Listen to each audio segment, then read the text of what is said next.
దేశంలో working women's పెరిగిపోతూ ఉన్నారు. కొంతమంది మహిళలు మాత్రమే కాదు, అందరూ ఉద్యోగాలు చేయడానికి ముందడుగేస్తున్నారు. అయితే వివక్ష కారణంగా మహిళలను టార్గెట్ చేస్తున్నారు కొంతమంది. మరి శిక్ష పడుతుందా అంటే లేదు. ఆ నిందితుడినే మనం మరిచిపోతున్నాం. ఈలోపు మరో అత్యాచార ఘటన చేసేస్తూ ఉన్నారు. మరి వీరిపై కఠిన చర్యలు తీసుకోండి అంటూ సిజేఐ జస్టిస్ డివై చంద్రచూడ్ అన్నారు. కోల్కతా ట్రైనీ డాక్టర్ అత్యాచార కేసు విచారణ సందర్భంగా ఈ కామెంట్స్ చేశారు ఆయన. ఇంకా ఆయన మాట్లాడుతూ 1973 అరుణా షాన్బాగ్ గురించి గుర్తు చేసి ఎమోషనల్ కామెంట్స్ చేశారు. అరుణా షాన్బాగ్కు జరిగిన అన్యాయం వైద్య రంగంలోనే ఘోరమైన ఘటన అన్నారు. మరి అసలు ఎవరి అరుణా షాన్బాగ్? ఆమెకు ఏం జరిగింది? అది ముంబైలోని కేఈఎం ఆసుపత్రి. వచ్చిపోయే వాళ్ళతో చాలా రద్దీగా ఉంటుంది. ఎంతమంది వస్తున్నా అందరినీ చిరునవ్వుతో పలకరిస్తూ వారి సమస్య తెలుసుకుని పంపించేది 25 ఏళ్ల అరుణా షాన్బాగ్. చూడగానే చాలా ప్లెజెంట్గా కనిపించే అరుణా షాన్బాగ్ అంటే ఆసుపత్రిలో అందరికీ ఓ ప్రత్యేక అభిమానం. 1967లో సర్జరీ డిపార్ట్మెంట్లో చేరిన అరుణ డాక్టర్ సందీప్ సర్దేశాయ్ వద్ద పనిచేసేవారు. అందరితో కలివిడిగా ఉండేది అరుణ. ఇంతటి చూడచక్కని చుక్కలా ఉన్నావు, మరెప్పుడు పెళ్లి చేసుకుంటావంటే వచ్చే ఏడు ఓ డాక్టర్ని పెళ్లి చేసుకుంటానని సిగ్గుపడుతూ చెప్పేది. కానీ 1973 నవంబర్ 27 రాత్రి తన జీవితంలో ఓ కాళరాత్రిగా మిగిలిపోతుందని ఆమెకు అప్పుడు తెలియదు. కర్ణాటకలోని శివమొగ్గ జిల్లా హల్దీపూర్కు చెందిన అరుణా షాన్బాగ్కు రోగులకు సేవ చేసే నర్సింగ్ వృత్తి అంటే చాలా ఇష్టం. ఆ ఇష్టమే ఆమెను ముంబైలోని కింగ్ ఎడ్వర్డ్ మెమోరియల్ హాస్పిటల్లో ఉండే కేఎంహెచ్ వైపు నడిపించేలా చేసింది. అక్కడే నర్సుగా కెరీర్ని స్టార్ట్ చేసింది. ఎప్పుడూ ఉత్సాహంగా అందరితో కలివిడిగా ఉండే ఈమెపై అదే ఆసుపత్రిలో వార్డ్ బాయ్గా పనిచేసే సోహాన్ లాల్ బార్తా వాల్మీకి అనే దుర్మార్గుడి కన్నుపడింది. 1973 నవంబర్ 27 రాత్రి ఎప్పట్లాగే అరుణ డ్యూటీ అవ్వగానే బట్టలు మార్చుకోవాలనుకుంది. అలా బేస్మెంట్లోని ఓ గదిలో బట్టలు మార్చుకుంటోంది. సరిగ్గా ఆ టైంలోనే సోహాన్ అరుణపై అత్యాచారానికి పాల్పడ్డాడు. తనపై జరుగుతున్న రాక్షస ఘటనను అరుణ ప్రతిఘటించడంతో కుక్కల్ని కట్టేసే గొలుసును ఆమె గొంతుకు బిగించాడు ఆ దుర్మార్గుడు. పశువులా ప్రవర్తించి తన కామవాంఛ తీర్చుకుని పారిపోయాడు రాక్షసుడు. ఆ దుర్మార్గుడి పైశాచికత్వ దాడిలో మెడ నుంచి మెదడుకు వెళ్లే నాడులు తీవ్రంగా దెబ్బతిన్నాయి.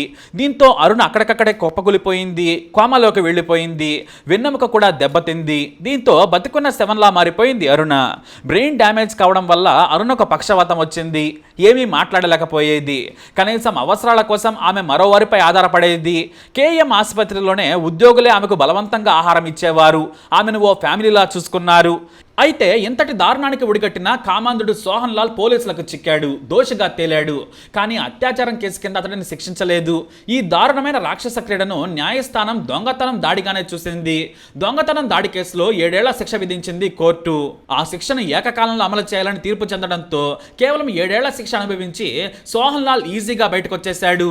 కానీ అరుణ మాత్రం ఒంటి నిండా పుండ్లతో కదలలేని స్థితిలో కేఎం ఆసుపత్రి గ్రౌండ్ ఫ్లోర్లోని వార్డ్ నంబర్ 4లో బెడ్పై సంవత్సరాల తరబడి అరుణ బాధ అనుభవిస్తూనే ఉంది.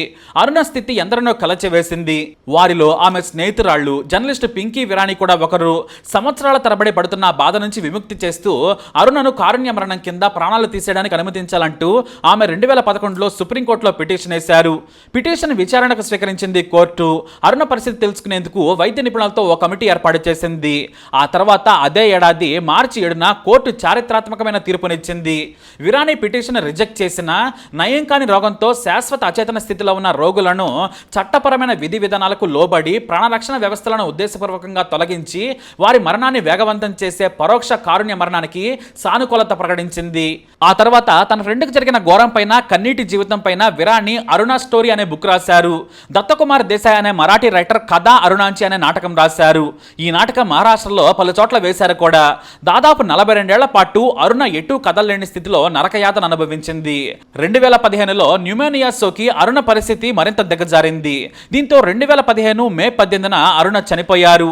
మరి ఇంత ఘోరానికి తగబడినా కూడా ఆ నిందితుడికి కేవలం 7 ఏళ్ల శిక్ష వేసి వదిలేసింది న్యాయస్థానం. మరి అందుకేనేమో ఇప్పటికీ కూడా ఇలాంటి ఘటనలు చూస్తూనే ఉన్నాం. మొన్న నిర్భయ, నిన్న దిశ, నేడు కోల్కతా ఘటన. ఇలా ఇటువంటి పైశాచిక ఘటనలు జరిగిన ప్రతిసారి వీ వాంట్ జస్టిస్ అంటూ రోడ్లకి ఆ తర్వాత మరిచిపోతున్నారు. ఇటువంటి కామ పిశాచాలకు అరబ్ కంట్రీస్లో అమలు చేసే కఠిన శిక్షలు అమలు చేస్తేనే బహుశా దేశంలో ఇటువంటివి జరగకుండా ఆగుతాయేమో. స్వాతంత్రం వచ్చి 78 ఏళ్ళు అవుతున్నా కూడా ఇంకా అత్యాచారాలు హత్యాచారాలు జరుగుతున్నాయంటే అసలు లోపం ఎవరిలో ఉంది?